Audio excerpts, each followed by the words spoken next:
MFP Investors Academy, kita ada momen hanya menawarkan kelas tentang growth investment. Ini adalah yang paling senang, yang paling mudah untuk dipelajari untuk permulaan dan pada masa akan datang kita punya perancangan adalah untuk mengembangkan kepada trend trading dan swing trading. Hai, itu adalah kita punya. Jom belajar saham sampai pandai. Saya Burhanuddin bin Abdul Ghani, Timbalan Presiden MFP, Malaysian Association of Muslim Finance Professional. Hari ini kita akan bercakap lagi tentang pelaburan saham. Sebelum kita mulakan apa-apa, jadi saya galakkan untuk saudara dan saudari untuk melawat laman MFP, www.mfp.org.my, sebuah NGO, dan di sana bolehlah untuk cuba mendaftar dalam kelas yang kita offer dalam pelbagai bidang, insya-Allah. Sekarang ni cuma ada satu kelas. Kita berniat untuk memberi pengetahuan, pendidikan kepada masyarakat tentang pelbagai aspek literasi kewangan. Okey, baik, hari ini kita akan bercakap tentang perbezaan strategi-strategi dalam pelaburan. Jadi bila kita cakap tentang pelaburan saham, kita kena faham bahawa di sana ada beberapa jenis style pelaburan, ataupun kita boleh kata sebagai strategi pelaburan. Apakah perbezaan antara pelaburan dan berdagang? Dalam bahasa Inggerisnya investment dan trading. Pelaburan bersifat jangka panjang. Apabila kita melabur, kita akan ada time span ataupun jangkaan untuk memegang sesebuah saham tu dalam sekurang-kurangnya setahun sekurang-kurangnya setahun, berbanding dengan trading. Trading ni adalah bersifat jangka pendek. Dalam trading tu sendiri ada beberapa style. Kita ada intraday trading, kita ada swing trading, kita ada trend trading. Begitu juga dalam pelaburan ada beberapa style. So kita ada yang kita sebut sebagai growth investment dan kita ada value investment. Untuk investment, dia bergantung kepada kita punya holding time kepada satu-satu stok, dan holding time itu mempengaruhi apakah cara kita approach untuk menilai sama ada kita akan membeli ataupun tidak sesuatu saham. Jadi apakah tool yang kita pakai sebelum kita melabur. Value investment ni adalah investment yang menyasarkan untuk memegang satu saham itu sehingga 10, belasan, malahan hingga kepada puluhan tahun. Value investment, dia sangat menekankan kepada fundamental analysis. Analisa fundamental yang dibuat terhadap sesuatu syarikat yang ingin dilabur itu sangat intensif, sangat dalam. Mereka hanya mahu memegang saham yang pada pandangan mereka akan berkembang dan sustain, mampan dari segi pertumbuhan keuntungan, pertumbuhan jualan dan pertumbuhan prestasinya 10, 15, 20 tahun kalau mereka mahu memegang selama itu. Jadi ini adalah strategi yang digunakan oleh orang-orang seperti Warren Buffett. Apakah yang dimaksudkan dengan fundamental ni? Fundamental ni kita lihat kepada pengurusannya, tim pengurusannya, kepada keuntungannya, kepada dia punya business model dan sebagainya. Dan di situ dia akan pastikan bahawa dan dilihat juga track recordnya dan produknya, adakah produk itu mereka adalah produk yang bagus, yang mempunyai pasaran yang luas, yang dapat mampu berkembang di masa hadapan. Okay. Satu lagi jenis investment atau pelaburan ni adalah kita panggil sebagai growth investment. Jadi growth investment ni menyasarkan untuk memegang sesuatu saham seboleh-bolehnya untuk 2 hingga 3 tahun. Itu adalah sasaran. Cuma sama juga dengan value investment, growth investment ni walaupun kita menyasarkan kepada 2 hingga 3 tahun, kadang-kadang keadaan menyebabkan kita hanya memegang setahun sahaja ataupun kurang daripada itu, tetapi sebolehnya 2 hingga 3 tahun. Kita punya expectation, kita punya jangkaan boleh pegang hingga 2 hingga tahun. Kalau saham itu begitu baik dan dia boleh terus berkembang sehingga lebih daripada 3 tahun, itu lebih baik. antara value investment dengan growth investment. Untuk growth investment, kita menggunakan fundamental analysis dan technical analysis. Analisa technical dan analisa fundamental. Untuk value investment, technical analysis tidak begitu penting. Yang mereka penting adalah fundamental sesebuah syarikat. Itu perkara yang paling dasar. Paling dasar. Bila mereka decide untuk beli, mereka sudah tidak lihat tentang apakah yang berlaku secara teknikal di pasaran.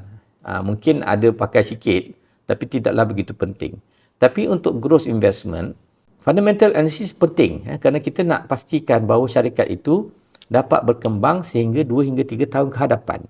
Jadi keuntungannya, dia punya earnings per share-nya, dia punya jualannya perlulah mempunyai track record 5 tahun lepas bahawa dia berkembang. Dan dia perlu ada beberapa value yang kita lihat nak memastikan bahawa dia memang boleh berkembang dengan baik lah. Memang ia adalah sebuah syarikat yang baik. Tapi walaupun sebuah syarikat itu dinilai baik untuk melabur dalam aspek fundamentalnya, tidaklah satu perkara yang bijak untuk terus membeli tanpa melihat keadaan pasaran yang ada pada waktu tersebut. Contohnya, sekarang kalau saya nilai, mungkin Apple adalah sebuah syarikat yang baik dari segi fundamental. Baik untuk kita label. Tapi adalah sekarang, hari ini, patut saya terus beli Apple. Tidak. Kerana dia sangat bergantung kepada apa yang sedang berlaku dalam pasaran untuk Apple. Di sini maksudnya technical analysis. Kita akan melihat kepada trend semasa. Adakah Apple sekarang ni sedang uptrend atau downtrend ataupun sideways. Okay? Jadi secara amnya kita hanya akan beli jika sesebuah saham itu dalam keadaan uptrend. Ini adalah kriteria yang pertama. Kerana kita akan hanya beli sebuah syarikat dalam keadaan sedang berkembang. Kita tidak akan beli sebuah syarikat yang sedang menguncup dari segi nilai pasarannya. Ataupun masih apa yang kita panggil sebagai sideways.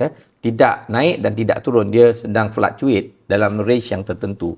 Tapi tidak melepasi daripada range tersebut. Kita pun tidak akan beli untuk sebarang syarikat yang downtrend ataupun sideways, walaupun dari segi fundamental dia adalah sebuah syarikat yang bagus.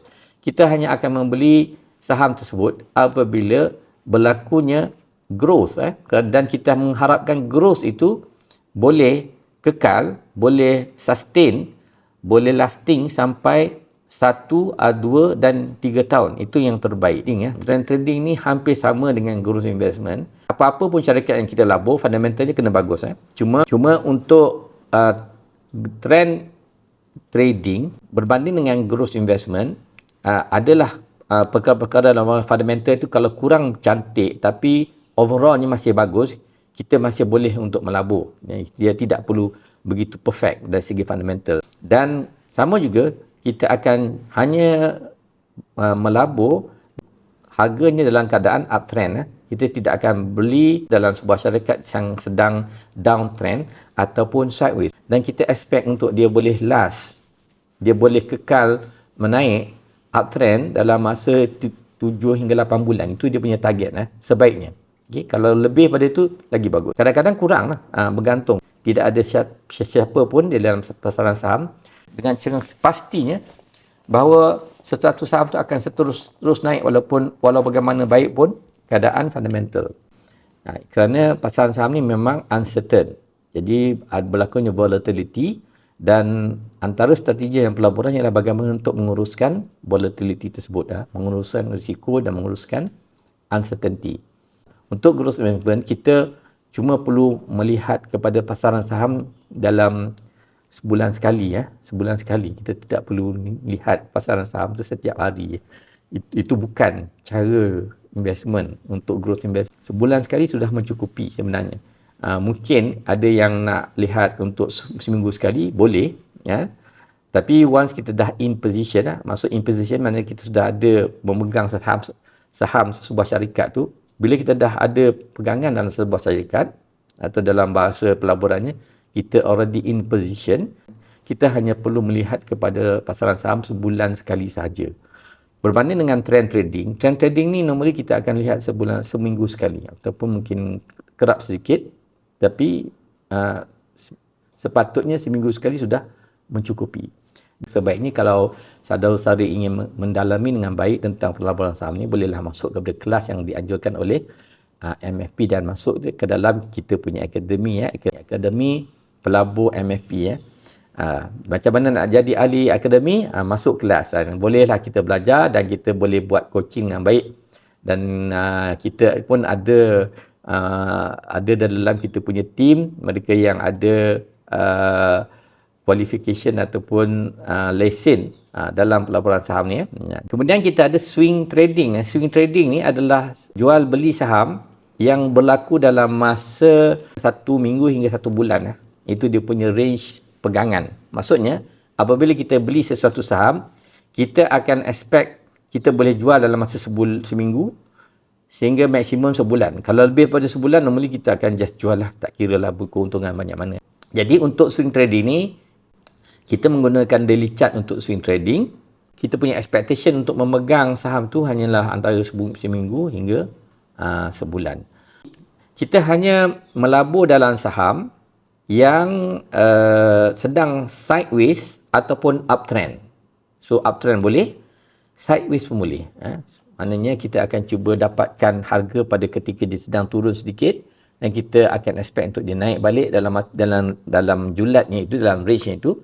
Dan bila dia sampai ke the range yang atas tu, maka kita expectation ialah kita akan jual pada harga tersebut lah. Dan situlah kita dapat keuntungan. Okay? Itu adalah swing trading. Yang terakhir kita panggil sebagai intraday. Intraday ni memang very very aktif punya trading style lah, yang paling aktif. Normally apa yang berlaku ialah bila setengah jam ataupun sejam atau 1.5 jam sebelum pasaran buka, intraday trader ni dia akan buat, kita panggil sebagai scenario planning lah. Dia akan tengok berita yang berlaku pada hari tersebut. Dia akan pilih stok mana yang dia nak monitor, mungkin dalam 4-5 stok dia nak monitor.